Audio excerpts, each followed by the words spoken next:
Okay, good morning, everybody. Thank you very much for joining us for day 2 of the conference, and thank you for joining us for our second keynote lecture, the Adam Smith Lecture. So I'm really delighted to introduce Professor Hamish Low, who will deliver the Adam Smith Lecture this morning. Hamish is the James Mead Professor of Economics at the University of Oxford, and he's also the head of the Department of Economics at the University of Oxford. He's also a professorial fellow of Nuffield College, a research fellow at the Institute for Fiscal Studies, and also a research fellow at the Centre for Economic Policy Research. In addition, he has held many public service roles, such as membership of the Department for Work and Pensions Methods Advisory Group. Hamish's research spans public finance, labour economics, and macroeconomics. His highly policy-relevant research spans micro and macro, and the questions that he explores use rigorous structural estimation methods. So it's not surprising that Hamish's work has been published in the very top economics journals, including the American Economic Review and Econometrica. So it's a real pleasure to have Hamish with us at the conference. The title of today's lecture is The Dynamics of Welfare Reform. Hamish is going to talk for about 45 minutes, and we'll take all questions at the end. So welcome, Hamish, and over to you.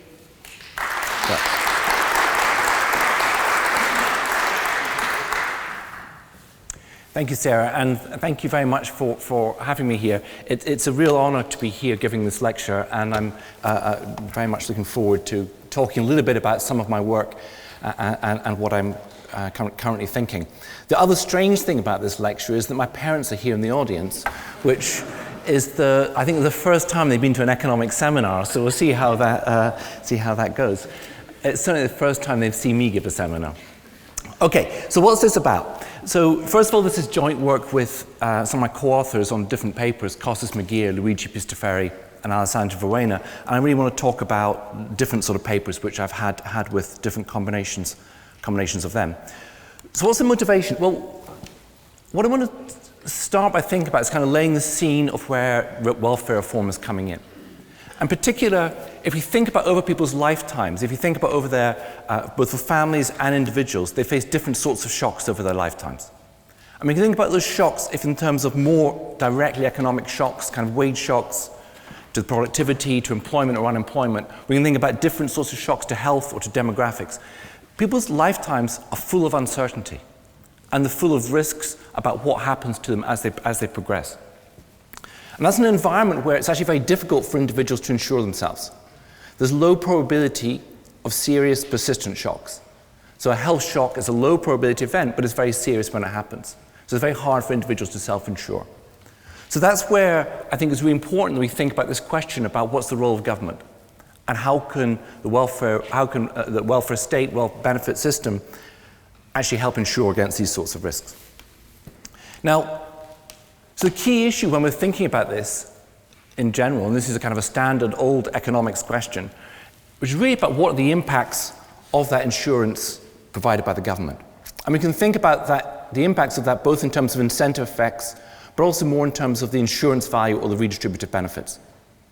And what I want to focus on today is thinking about evaluating those costs and benefits empirically. Now we know there's a very long-standing old optimal tax literature looking at that sort of trade-off in a theoretical way.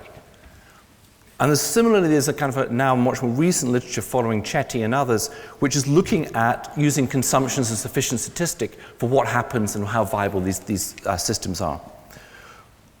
What the kind of limitation of those, in a way, or what I want to kind of focus on today, is they're not specific about what sort of welfare program we should have in place, or how we should actually think about reform, or what the details are of what's missing from welfare reform, from welfare programs. So what I really want to do today is talk about this kind of empirical evaluation of these trade-offs, but using actual programs, and think about what is the aspect of the program which is generating particular incentive effects or particular insurance effects. So that's one bit of what I want to talk about. The kind of in the background to this is, if I think about a lot of the evaluation we do as economists, and this is perhaps a bad reflection on us and on my own work as well, is we focus a lot on the incentive effects. So there's a big focus on, if I bring in place a policy change, does it change behavior? Now that's an incentive effect. It's saying, well, actually, we've brought in place an increase in generosity of universal credit. Does that increase in universal credit, does it actually lead to increased labor supply? We're focused on those incentive effects. But if we really want to be taking a kind of proper valuation of this, we've got to think about, well, what's the value of those programs to people that need it? Okay. And I think if we want to answer that question, and we want to think about these reforms or welfare in a more systematic way, we have to start by asking what's the reason that people have for needing support, or families need for support. And I put up here just 4 different reasons relating to the different underlying shocks that people face. So if you think about a shock to a firm that leads to unemployment, well, that's actually the purpose of unemployment insurance. But what it is really saying something's happened to the firm you work for. It's not about you as an individual, and it's not about the individual's characteristics, it's about what's happened to the firm. And that's a kind of unemployment insurance role. Disability insurance, which I wanted to talk about for half the lecture, is really where we have shocks which are to people's health. And those shocks to health stop people being able to work subsequently. But they're very different sorts of underlying shocks. And then if I think about the sort of more general observing individuals with low wages, they've had low wages for a reason. Low wage for a reason, it could be due to trade patterns, the sort of China shocks that happen, low productivity, it could be just low ability, there's a kind of low level of skill. And the UK, that's what's led to universal credit. In the US, it's now this temporary aid to needy families. But the difference there is that's kind of trying to ensure or try to think about what are the shocks which have generated that bad outcome for those individuals as being related, in some sense, to their underlying productivity in the marketplace. And then the 4th reason for needed support is to do with family costs. You know, the arrival of children choosing extra costs. That's where we have things like in the US earned income tax credit. Now, I guess the reason why I'm stressing this notion about what's the underlying shock is if I think about this old idea about, well, who are the deserving poor or the undeserving poor?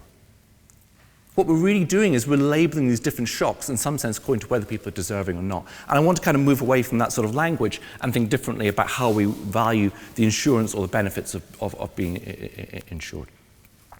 Because in some ways, this notion that some reasons for needing support are seen as more valid or deserving than others, what's driving that? Well, what's really driving it is that the government's got imperfect signals of need. Or it's got imperfect signals of need, and it's got imperfect signals of are people in this situation because of shocks or choices. Okay. So I want to focus on 2 examples to kind of draw out some of these ideas a bit more specifically.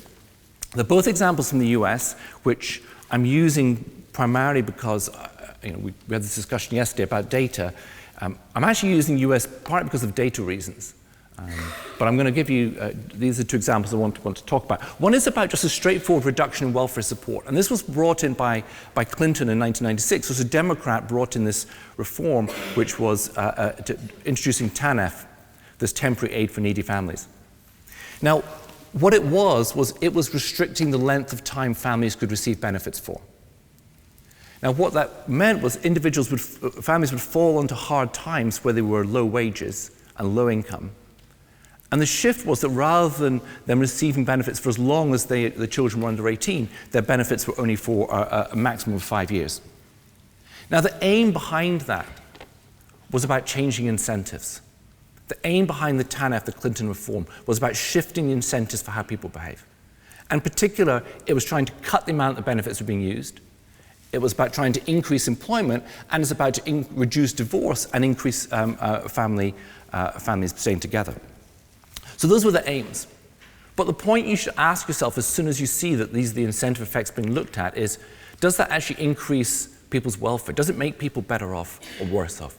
And what's really going on there is there's a destruction of insurance which happened with those reforms, which, although it may have had these incentive effects, has got this welfare consequence. And the second example I want to talk about is about disability insurance. And then I want to look more directly at some of these trade-offs between incentives and insurance. And I'm going to look there about the kind of notion of false rejections, taking individuals who should be receiving the benefit getting turned down, and thinking about how that's traded off against false acceptances, where we take individuals who should not be receiving the benefits but are accepted. So that's this kind of trade-off between those who need support versus those who are trying to cheat the system. And that's much more close, that's very closely aligned to this notion of insurance versus incentives. So those are my two examples. It's always a mistake thinking of doing two examples in one talk, but it means I'm going to cut out a chunk of the details. Okay, so let's think about welfare reform first. So just to kind of think about the welfare system in the US, just a tiny bit of background, and then think about what's happening. So in the US, there's very much, when thinking about the welfare system, there's a big focus on single mothers. And the focus of the reform is about trying to limit the incentive effects, in particular for single mothers to reduce the disincentives to work and to reduce the incentives to be a single parent. So there was this shift that happened from allowing people this kind of welfare entitlement for as long as they had dependent children to this time-limited support of up to 5 years. And to give some idea of the scale of this program, so in 1996, 32% of low-educated single mothers were receiving this benefit. By 2010, that number had fallen to 8%. And so you can see, in terms of the underlying incentive effects, that's like a huge shift in the amount of support that's going on, and we can try to think about what's the consequence of that. And I think one of the kind of lenses I want to think about that through is thinking about the kind of insurance that people have against these shocks that happen. So do they anticipate this loss of insurance? How forward-looking are welfare claimants? Do they realize what's going to happen? They've got this 5-year limit, and then what's the consequence for those individuals in terms of behavior and in terms of their welfare? And we can think as well alongside that about how well does the family provide that sort of insurance as a substitute? Okay. So that's the kind of broad change in the welfare system. What I want to be thinking about is exactly that shift to making benefits time-limited, this 5-year limit across a child's lifetime. Now, the approaches which we have in the literature on this is approaches which are basically looking at very kind of reduced form evidence using policy reform and thinking about how does that policy reform impact on people's behavior, focusing about welfare participation, focusing on labor supply, focusing on marital transitions. And the way we've evaluated that typically is we take one policy at a time. We take one outcome at a time. So one outcome at a time, we study only single mothers, and we study one outcome. What that doesn't give us is what's the overall picture of what happens to people's lives. And that's where a lot of what I do in my work is trying to build models, or particularly life cycle models, where we're putting in these different sorts of shocks and different sorts of choices at the same time to see how they interact and see what the outcomes are, and also then allow us to evaluate some of the insurance benefits. So that's going to incorporate some of these dynamic incentives. It's going to incorporate what happens over time, as well as for changes in household formation. And what I'm going to do is I'm going to show you a little bit about using that sort of a model to simulate the introduction of these time limits and show a little bit about how, if we want to evaluate this in a more systematic way, I think we should be going about it. Okay. So just the identification here. So I actually only, the identification I'm not worried about too much. The identification happens because you've got variation across states and you've got variation across time in the US as to when these reforms were introduced. And that variation allows us to think about how there's kind of differential impacts. But importantly, whether or not the reform has an impact depends on the age of the youngest child. The youngest child is over 13 and you impose a 5-year time limit, that's going to have no impact on that family. So a lot of the variation we're using is looking at within a state what's changing over time, comparing families which have got older children versus younger children. And we're seeing there these differences in what happens to these different outcomes. Okay. So I'm going to skip that slide. And I'm just going to think then about just this kind of straightforward regression. As I said, the only thing I want you to take from this really is where the identification is coming from. This is just a simple diff regression. And I'm only putting it there because just for kind of completeness. But again, the identification is coming from looking at how different states are changing over time. The slide before showed you this huge variation there is in states according to how strict the time limits were. Michigan actually imposed very little restriction, whereas you had Massachusetts or Ohio were much stricter. So we get these variations going on. Okay. So let me skip and show you the kind of core results from this initial empirical strategy, just looking at the incentive effects. So here, I've just kind of highlighted in color. There's too many numbers here, but hopefully you can see them. And let's focus just on the numbers to start with. So the top panel here is showing what happens to benefit use, and the bottom panel is showing what happens to employment, and then I'll talk about marital structures on the next page. And you can see, if I look here at the whole sample, it doesn't show very well. If you use the whole sample, you've got like in the whole sample, 10% of women across single and married women, 10% of the sample are receiving benefits. That fell by 3 percentage points. So you see in that sense, for the overall sample, you get this big impact on welfare use. And you see even more so with the unmarried mothers over on the far side. You can see over there, you can see we start with like 29 in our sample, 30% of unmarried mothers are on benefits. And you can see just by introducing the time limits, you've reduced that by 9 percentage points, down to about 20%. So we're trying to see what impact these reforms have had on people's incentives. You see a pretty big effect fairly quickly on what's happened in terms of claiming. Now remember what we wanted to do, or what the kind of aim of this was, well, people would stop claiming benefits and they'd start moving on to employment. And you can see that in the bottom panel. Look at this bottom panel here. You can see, well, we start out with about 63% of unmarried mothers were employed before the reform. And you can see what happened. That went up by about 5 percentage points, up to about 68%. Now, what's interesting about that is the discrepancy, and we'll come back and talk about this later, is between the 9% fall in benefit use and the 5% rise in employment. So what that tells you is there's a number of people who are no longer receiving support, but also they're not working. So the question is, what's happening to them? So that's one bit in terms of the incentive effects. It has had this policy effect of leading to less benefit use, and it's leading to more employment, though there are these kind of nuances about what's going on. If I look at what's happening in terms of the marital structure, you can see before the reform, about 15% of families were divorced. They were in single, of the whole sample, 15% were divorced. You can see that after the reform, that fell by 3 percentage points. It goes from 15% down to 12%. So if the objective of the policy was to make families more secure, make families' structure more robust, you can see actually it's very effective. You have a 3 percentage point decline in the divorce rate. Okay, so where does that leave us with what we have? Well, if we think about the incentive effects, we had a policy which was designed to incentivize people to come off benefits, to increase employment, and to stay together. And all our reduced form evidence across those different outcomes points in the same direction. What it doesn't tell us is what's the cost of doing that. So actually, I'm going to show you one last graph. Sorry, I forgot my bits in here. This is just to show you the time path. And you can see in the time path that what happened was the reforms brought in, and very quickly you see this change in behavior, this dropping off of benefits. Okay. So what I want to do, or what we do in the paper, which I'm not going to talk about many of the details here, is we're going to basically build a dynamic model, of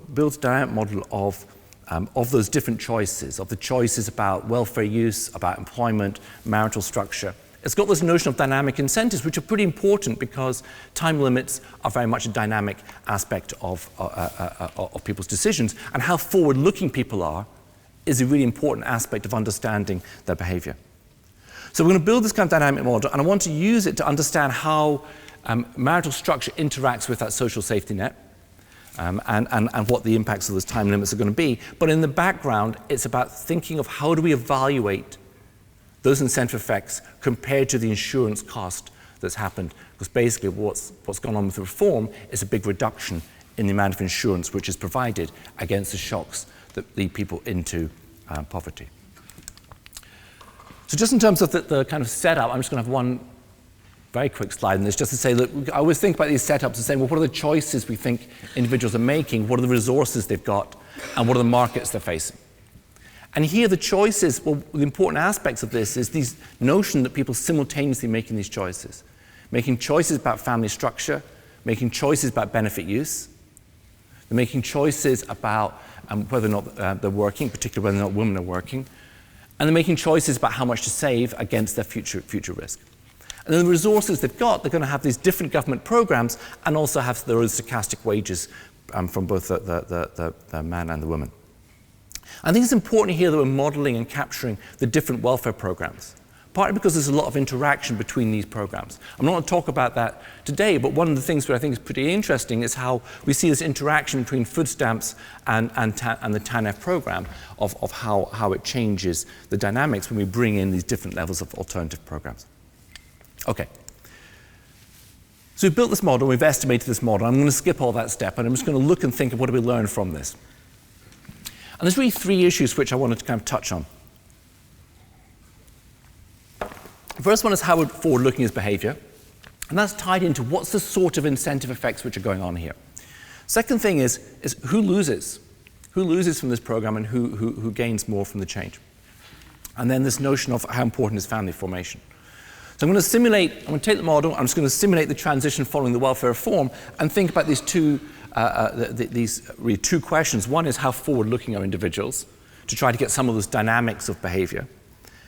And the second aspect is what does the long-term steady state look like? So what does the long-term trade-off look like between these incentives and insurance? So let me just show you first of all just one picture on what happens when we introduce time limits into the model. Now here, the black dots are the data. And essentially, this is what happens to the number of people who are claiming. Introducing time limits, straight away you see this decline in the number of people who are claiming because we think they're anticipating benefits running out. The blue line on this, the blue at the top, that's where we're kind of simulating a model where we assume individuals don't realize benefits are about to run out. Don't realize benefits are about to run out, what happens is it's going to keep on claiming benefits. There's no impact to the reform until they get to the end of the 5 years, and then they realize that they've lost their benefits. The red line is what happens in the model, and the model is what it's capturing is exactly that notion that individuals are forward-looking. And they're forward-looking, and they see at time zero there's a fall in insurance.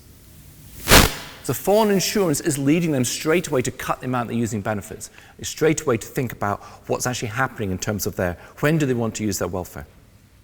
And you can see that the reason I want to take from this is that when we're thinking about incentive effects, I don't think it's enough for us to think in a static way about what's the immediate effect. We've got to think about what's the kind of time path that's got to follow in terms of understanding those impacts, which is why I think it's important that we've got these more long-run pictures of behavior. So that's the kind of forward-lookingness of it, and that kind of shows you a bit about the incentives. I think the kind of deeper question in a way is who wins and who loses here. And I want to show you a picture where I'm showing you here what happens across the distribution. So this is low-educated women, as I said. If I think about I've split it by income quintiles, so we've got the first income quintile, the second income quintile, and then the third, fourth, and fifth quintiles are bundling together. The red is the policy when there's no time limits, and the blue is when we bring into place time limits. And you can see on the left-hand side here, we've got the impact on the fraction of people who are claiming benefits, and the right-hand side, we've got the fraction of people who are being employed. What I want to kind of stress here is this clear point, which is if I look at the poorest quintile, you see this large fall off in the amount of benefits which are being claimed. When we look at employment, we see, well, there is an increase in employment, but it's way, way smaller. So what we've got here is again, if we do these kind of marginal effects estimates of what's the incentive consequences, we see this big reduction in welfare use, and we see an increased employment. But there's a clear gap here. And that's really what I want to leave you with thinking about that first paper is we have this situation where we've got this reduced form evidence. It says time limits have this impact of reducing welfare use, they raise employment, and they fall in divorce. But when we put in place this joint modeling of decisions, when we look at it being a forward-looking behavior, the stopping claiming anticipation, we see that a lot of the kind of fall in divorce rates is because people's outside options are worse. There's insurance within a household, but that insurance within a household is a very poor substitute for the sort of insurance which was coming from the government.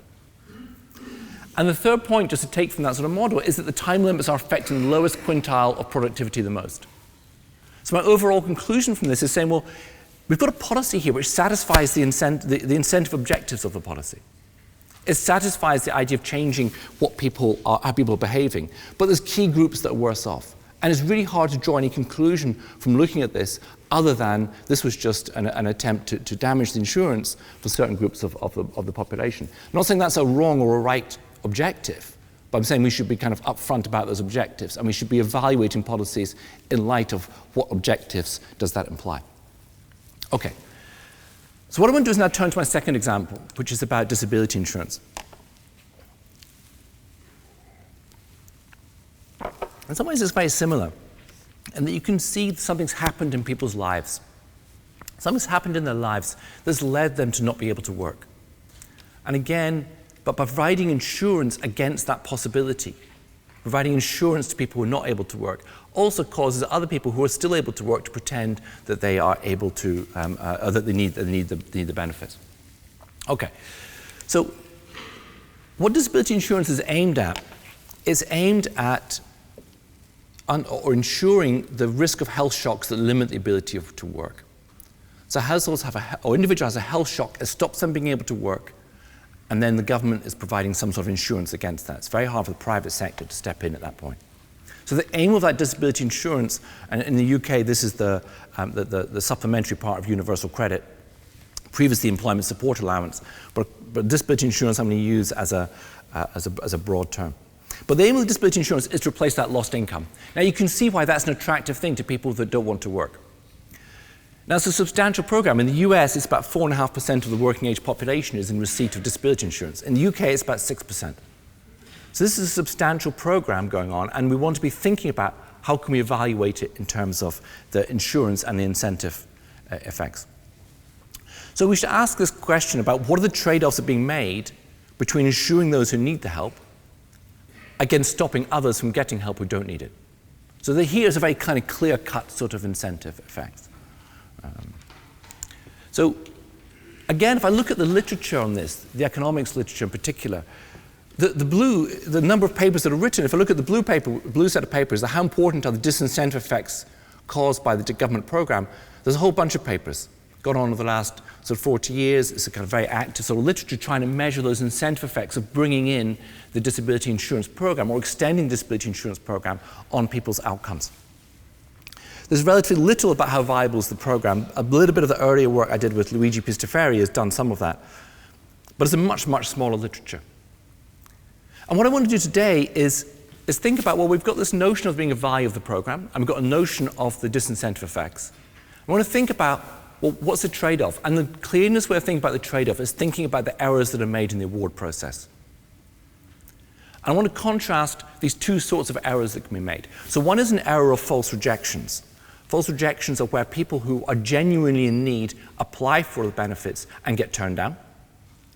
And the false acceptances are where someone who doesn't actually have a medical condition applies for the benefits and gets accepted. And we can think about the trade-off, trying to characterize the trade-off between these two as a trade-off between the false rejections, which are really about how much insurance is provided, against the false acceptances, which are like how much are the incentives there for people to try to play the system. If you do a kind of Google of articles in the newspapers about, which is a terrible thing to do, if you like Dan using the Daily Star, and if you Google what's happening, you can see that the ratio of articles on the type 2 errors, the cheating of the system, compared to the insurance, is about 95% to 5%, because that's perceived to be the real issue. And that's what I want to kind of give you some data on. Okay, so let me just be clear about what these errors are. Let me just. So here what I'm going to show you about a false rejection is the probability that an individual is rejected, that rejection is equal to 1. Conditional on L equals 1. L here is an indicator for a limitation. So the probability that an individual is rejected, given their work limited, and given they've applied. And notice here I'm going to include a bunch of observables in terms of X's, and I'm also going to include gender. And then the false acceptance is a probability that an individual is not rejected, in other words, probability they're accepted. Conditional L equals 0, given they're not actually ill. So the probability of being accepted, given they're ill. They're not ill. So we've got data, again, I'm doing this in the US because in the US we're able to get this match of the data between a survey data and the administrative data. And that's enabled us to see what people's true health is alongside what they've said to the administration. And that's enabled us to see are these kind of genuine errors or not. So just in terms of the kind of raw numbers, so these are just literally the raw numbers of taking what fraction of people who've got a true health condition get rejected at the time of application. And it's about 53%. And what fraction of people who apply when they don't actually have a genuine health condition get accepted is about 33%. Now, when I first saw those numbers, I was pretty shocked. I was pretty shocked in particular by the 53% number. Because these are people, we've used a definition of what a true health limitation is, which is someone who's got a health condition that stops them from working completely, and it's it's expected to last at least 12 months or to result in death. So this is a fairly major restriction on people's ability to work, and yet 53% of them, of people who've chosen to apply, are being turned down. So the thing that shocked me most about this this is one of my most shocking results to myself, was this notion of what's the size of this false rejections. But what that really highlights is where the trade-off is going. If I think about how do we understand what the administrator or what the Social Security Administration is doing in this context, we can think of what's going on is there's a trading off here between type 1 and type 2 errors. I mean, you think about C1 here, this is the probability that an individual is rejected, and the D or L, disabled or work limited, and C1 here is the cost of a type 1 error, and C2 is the cost of a type 2 error. So the assessor is going to be choosing a threshold, and they're going to take a signal of someone's underlying health, and they look at that signal of their health. If that signal is above a threshold, they're going to accept the person. If it's below the threshold, they're going to be rejected. Now, that signal is a noisy measure of true health. And where that threshold is set, where the S bar is set, is going to determine what's the number of type 1 errors versus type 2 errors. So going back one slide to these numbers, the 53%, 33% number, that's happening because the S bar, the cutoff point, is set at a point of trying to restrict the number of false acceptances which have been taking place. And of course, if you restrict the false acceptances, that's going to lead to having more false rejections.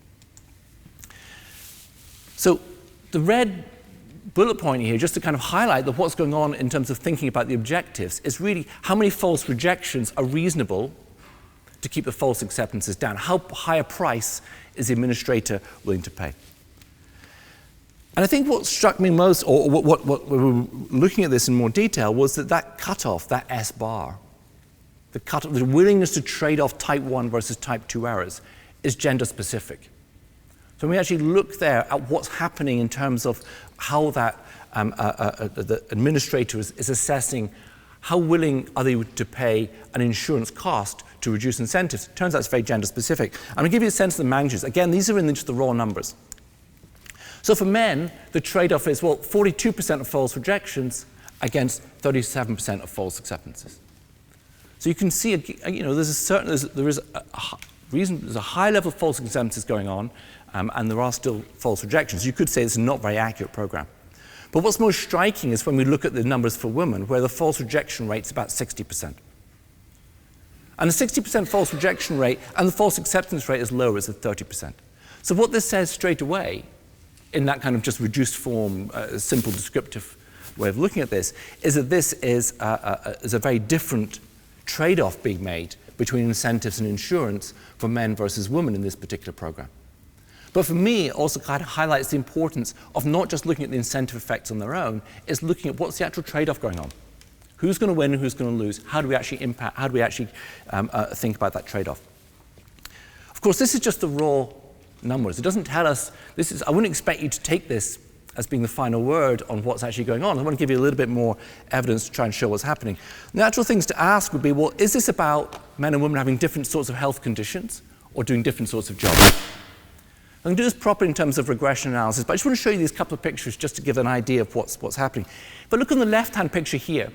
I'm basically splitting health conditions according to what's verifiable versus non-verifiable. So non-verifiable are things, or harder to verify, are conditions such as back pain or mental health problems and headaches and so on. Those sort of things are much harder to verify. Verifiable conditions are where there are issues such as cancer or sight problems. There are various cardiac problems. There's a lot more. So we're splitting between verifiable and non-verifiable conditions. The blue bars here are the numbers for men, and the red bar is the number for women. So if I look here within the verifiable conditions, And this is reporting the type 1 errors. This is reporting the number of false rejections. What we see is within those verifiable conditions, we see women are substantially more likely to be rejected and subject to those type 1 errors than men, even though they've got this verifiable health condition.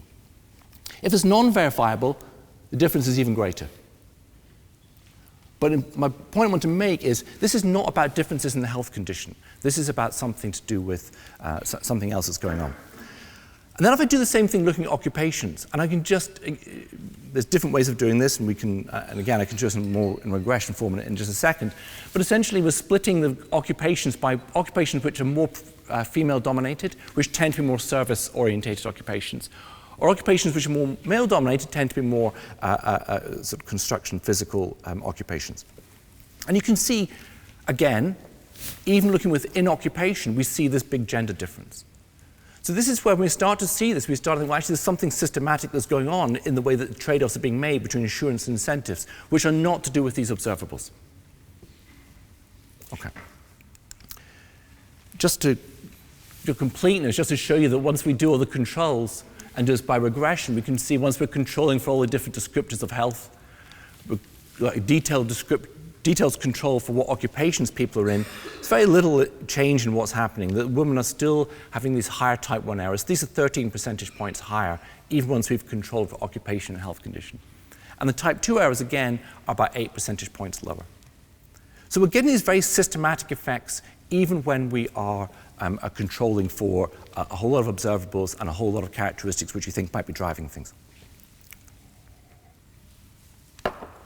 So what's going on? Well, the first thing to go on is to think about where is this decision taking place. So where is this difference taking place between this incentive-insurance trade-off?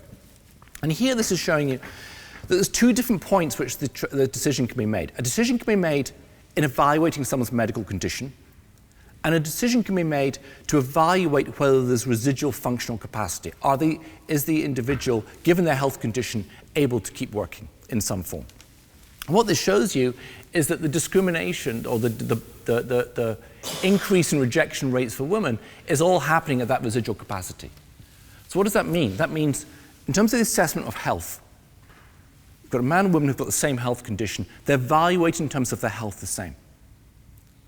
Where the difference arises is how incapacitating that health condition is. So does that health condition lead men to not be able to work or carry on functioning in a way that's different from how women are carrying on functioning? And this shows us that actually there's a difference in that residual capacity. Or there's a difference in the assessment about the residual capacity, even though we don't think there is actually that difference in the residual capacity. So we're going to ask the question, how is that decision reached?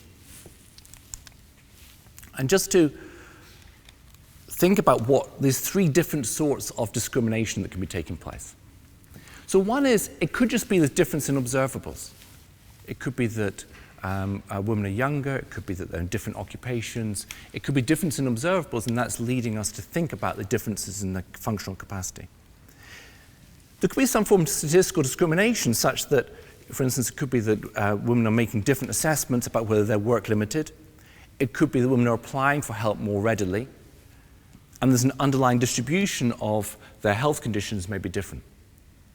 And all those three characteristics could lead to statistical discrimination where women are being rejected because the administration believes there's some underlying unobservable which is correlated with gender, which they can then exploit to increase rejections. The third form is just taste-based discrimination, which is where we're saying, if I think about the structure we had before about how do we weigh up C1 versus C2, the cost of type 1 errors versus the cost of type 2 errors. Well, taste-based discrimination would essentially be saying, our C1 and C2 depend on gender.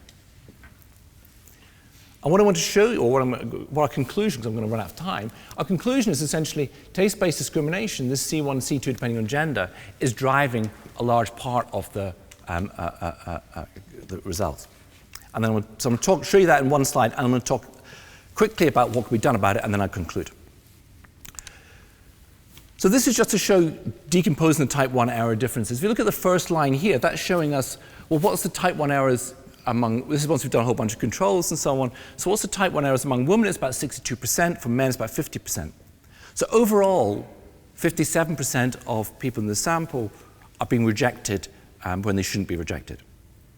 If we were only allowing for variation by occupation or variation by observable characteristics, what we call institutional heterogeneity, which are things which are built into what they're supposed to be allowing for, we can see that fall in the number of type 1 errors, they're much more lenient. Much more lenient. Overall, it's only 39% of people. And again, you can see what actually happens is you get a reversal between what happens between men and women. If we build in by allowing for statistical discrimination, we can see, well, there's a slight increase in type 1 errors. But actually, statistical discrimination moves against men, not against women. And so to move from that situation where we've allowed for the institutional heterogeneity and we've allowed for statistical discrimination, to move from there to what we actually observe in the data, there is a sizable element of this which we are describing as taste-based discrimination. That does still raise the question of where is that coming from? And I wanted to, before I show you where it's coming from, I want to give you one experiment, which is, let's imagine we started out thinking we've got that estimated type 1 difference at the first row, and then we're saying there's no taste-based discrimination in the second row. We've got that's a situation where we have allowed for statistical discrimination and we're allowing for institutional differences, but we're saying there's no taste-based discrimination. We're imposing the C1 and C2 are the same for men and women. Now, one way of trying to implement that is to remove from the forms the information on gender. So when people fill in the forms, we remove the information where people indicating whether they're a man or a woman. Now, that's, in a sense, it's a bit like there is this kind of, there was this whole ban the box in the US, which was to remove people having to declare they had a criminal record and had all these consequences. So we call this kind of like a ban the gender box a policy, which is where the administration is no longer able to ask the question about people's gender. And what this line shows us is it doesn't actually help. And the reason it doesn't help is because it's not, obviously with margin of error, it's possible to infer individuals' gender by looking at the observable characteristics. It's not imperfect, but you can infer, if you're looking at someone who's in the service sector, we know they're much more likely to be women than they are to be men. So what's going to happen in administration, because it's got this underlying difference in C1 and C2, it's going to want to move against people in the service sector and reject them more. And I think what's interesting about that experiment is you can see, basically, it penalizes men, women benefit a little bit, but the overall size of type 1 errors still remains very high. And so what we've kind of come to the conclusion, well, actually, that doesn't actually help the issue. The question we've got to get to the bottom of is why is there that difference in the type 1, in that C1 over C2? And I think what I'm going to show you is this, what we think of as being one of the main indicators of what's going on here, which is, this is trying to understand the decision.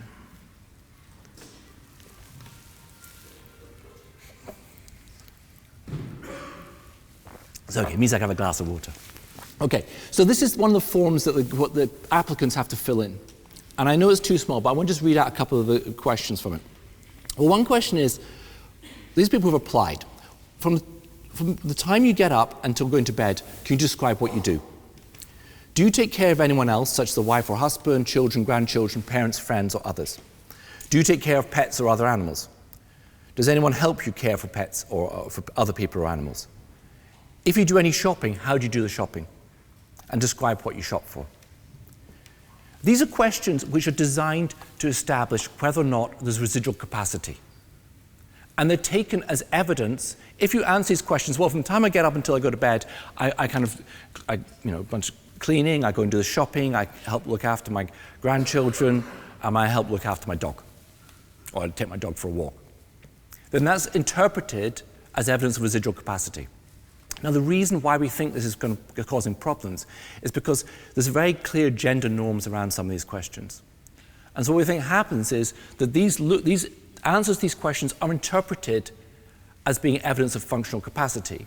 But what they're really telling us is what individuals have to do given the constraints they face. And so we think that what's happening here is that that's the sort of information which is causing part of the problem, this kind of this difference in C1 and C2. They think it's not such a big deal for women than men. But I think that it then can raise the question of what should be done about it. And again, how do we think about this incentives versus insurance trade-off? It's not that this information should be thrown away. We know throwing away information doesn't help. The question is that information has got to be interpreted through a lens which is saying, well, actually, we'd have different expectations of men compared to women in terms of how they'd be answering these questions. If we just take those questions on average, we're going to end up with the sort of biases that we saw just now. Okay, let me just conclude, just to try to wrap up a bit about what I'm going to take from all this. So, I call this talk the dynamics of welfare reform. It's because if I think, crucially, the value to individuals of insurance or welfare benefits, it depends on the persistence, it depends on the severity of shocks. We can't just look at what happens in the short run, we've got to think about what the long-term effects are. It's hard to measure the value. It's hard to measure the value, which is why I kind of push that we should be using models, we should be models that incorporate dynamics, and we should be trying to think about what those trade-offs are actually involved in. And then these two examples just to kind of make that point, one in terms of thinking about introducing time limits, and the other about disability insurance.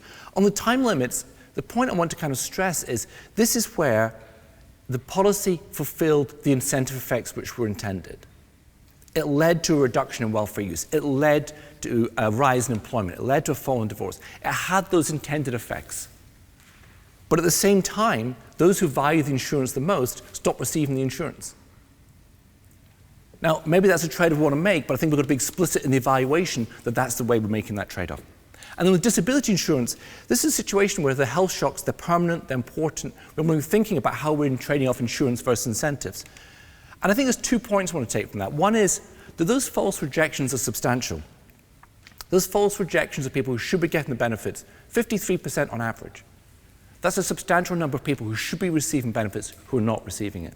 That's going to discourage applicants, reduces the value of the insurance, makes individuals much worse off. And the final point I want to kind of stress about that is that trade-off between how we trade off the insurance and incentives is clearly gender biased. There's clear gender differences in how that trade-off is operating. And I think that my kind of lesson from this is, well, again, when we're trying to evaluate these policies, we've got to be more than just looking at the aggregates. We've got to try to think about what the details of some of those policies and put them into frameworks where we can actually analyze what's going on. Right, thank you.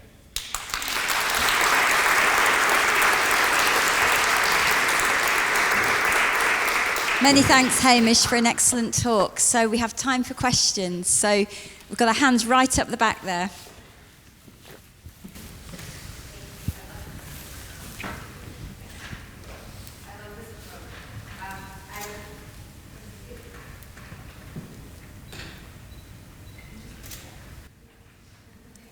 Can you? Oh, yeah, I can hear. I'm on now. Okay, love this approach. Thank you very, very much for your talk. I wanted to go into a point on the TANF, on your first example, thinking about violence against women and how divorce isn't always a bad thing, and not just in the context of divorce, but also in the context of the types of marriages that will occur with the reduction of the TANF. And I suppose it depends on who's receiving the funds, right? So I'm thinking of bargaining power within the family. And if the female were receiving TANF prior and then it's reduced, and it reduces her bargaining power, worsening the marital state from what it was before, and whether you had considered that in your evaluation. Because I do appreciate it reduces divorce rates as a good thing, but not 100% a good thing for those two different reasons. Okay. Thank you. No, I think it's a very good question. So we did a couple of things on this. So one is we did look at what the impact was on marriage rates, and it's kind of shaky. So there's maybe some small effects. The reason I've not talked about it is because it's not super robust, that effect. It looks like there's some small decline in marriage, but it's not super robust. What we did was, which I think speaks more to what you're talking about, is we looked, because this is a limited commitment model, and we looked within that framework is what happens to Pareto weights. And what we see is that the Pareto weights, conditional on being married, the Pareto weights don't change much, because there's not much bargaining, not much change in outside options. What happens is either people are divorcing or they're not divorcing. There's not a lot of change in the bargaining weights. Where we do see the bargaining weights changing is conditional on getting married, the bargaining weights are very different. So in particular, it's exactly as you described. Conditional on getting married, you see the women having much lower bargaining weight than men at the time of marriage. But you still see those marriages taking place because there's a positive surplus. These are individuals at low levels of income, so there is this economies of scale and so on. But the split of that surplus changes a lot, but only when the negotiations are taking place at the time of marriage.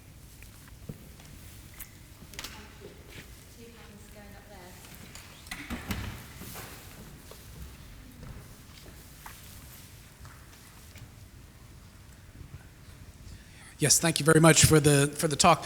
It was really good to see that you wanted to model different kinds of insurance, and then I was thinking, oh well, is he going to include other kinds of welfare plans, as you did in the first one? You included food stamps and EITC. But I wonder if there's one major one that wasn't, at least in the presentation, that's really important, particularly in the American context, and that's health insurance. Because Medicaid would be really important for the first example, for the TANF people, and perhaps the reason why you didn't see the jump in employment that you might have expected is because people coming off of TANF going into low-paid jobs are much less likely to have health insurance because they're going into jobs where, low-paid jobs where there may not be any health insurance. So they want to keep Medicaid so they just don't get employed. And even in the second one where you're talking about disability, of course, for those people, I think when you get disability insurance, you're automatically enrolled in Medicare. And that makes the value of disability not only just the income that you would get, but also having a health insurance that you wouldn't have had otherwise because perhaps you have precarious employment or pre-existing conditions that if you happen to be with an employer that has health insurance, you may not be covered under whatever illness that you had. So have you included sort of the issue of health insurance? Yeah, so it's a couple of thoughts. So one is, in the TANF analysis, we stopped it before the Obamacare expansion. Partly because at that point you get way more people caught up in Medicaid and it's going to think it's been much more of an issue. We haven't modeled it as a benefit with the TANF situation because we weren't actually modeling health shocks. And so we couldn't model that response to the insurance to health shocks. So in that sense, we stopped the data and we left it to one side. But I completely take your point that that's an important part, could be part of the disincentives. And I should stress, it's not that we're explaining all the decline in use. It's like, well, actually there's got to be other things going on. With disability, this is one of the things that shocked me about the US disability insurance program, which is if you're assessed at being unable to work and it's a permanent disability and it's going to last for at least 12 months and actually you're in real difficulty, they do admit you onto Medicare, but only after 2 years. So you have this kind of 2-year gap where you've got to kind of somehow deal with your own health problems. And these are for people who've been assessed as needing health care. So I think that as an incentive for people to be applying, I think it's a really important incentive for people to apply. And I think that that's where, when we're doing that second bit of analysis, it's conditional on the application. Because I can see that the way Medicare is going to come in there is going to really impact on that decision to apply, because people who need health care think actually it's really worthwhile getting that health care. But that's, again, why we're conditioning on the application. Thank you. Hello. Thank you very much for the interesting talk.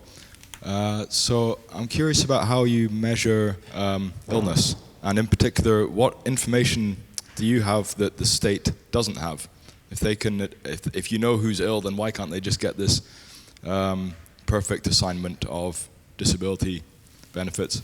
And secondly, I'm wondering what role appeals plays in your measurements. My wife used to volunteer for the Citizens Advice Bureau, and from what I gather, they basically reject all the applications first time round. And I guess that's because they want to increase the fixed cost of applying so that to try and tease out some of these so-called cheaters. And then just building on that, I'm wondering, I've noticed in my own experience that men seem to be much more willing to contest their grades than women. So I'm wondering if that could also play a role in this gender disparity. Thank you. So the first bit of that is about what's the information set? So for our analysis to be credible, we have to have a measure of health which the government doesn't have.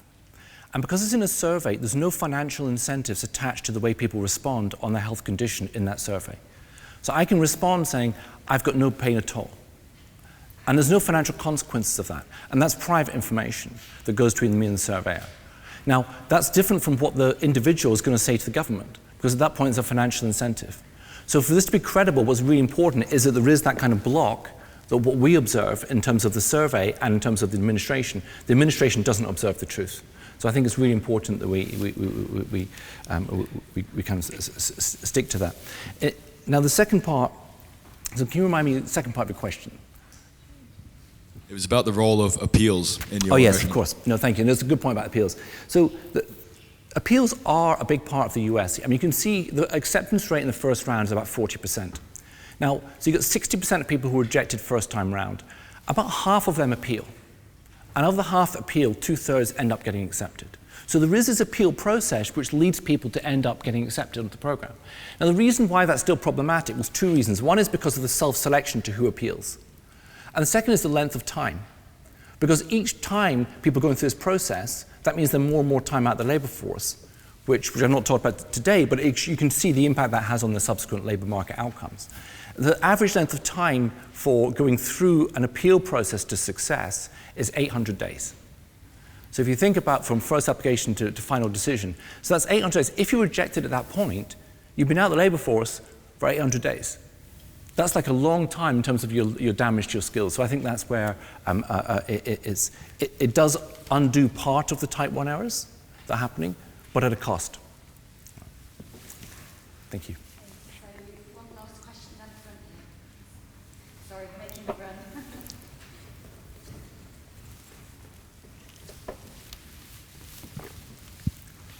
run. Thank you. Very, very fascinating.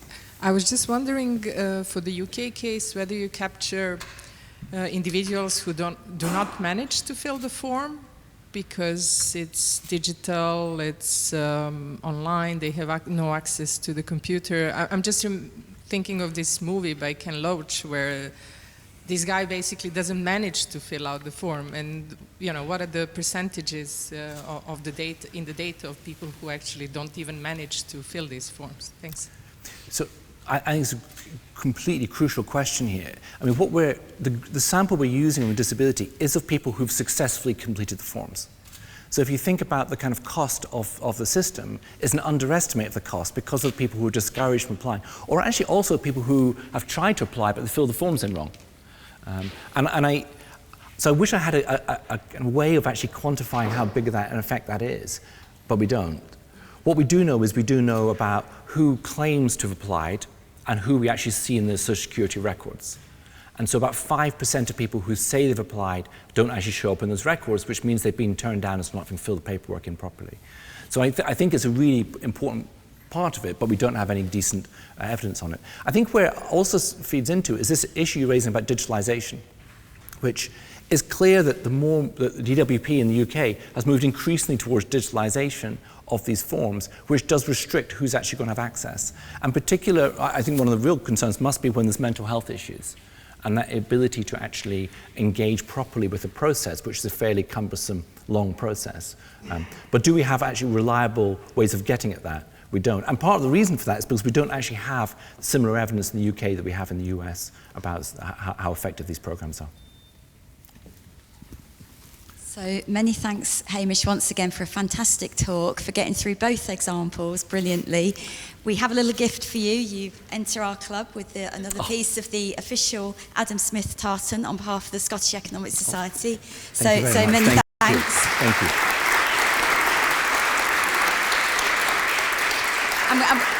We also have some tartan for your parents for coming to their first economic seminar. So yeah, thank you for bringing your family. So many thanks. Thank you. Cheers.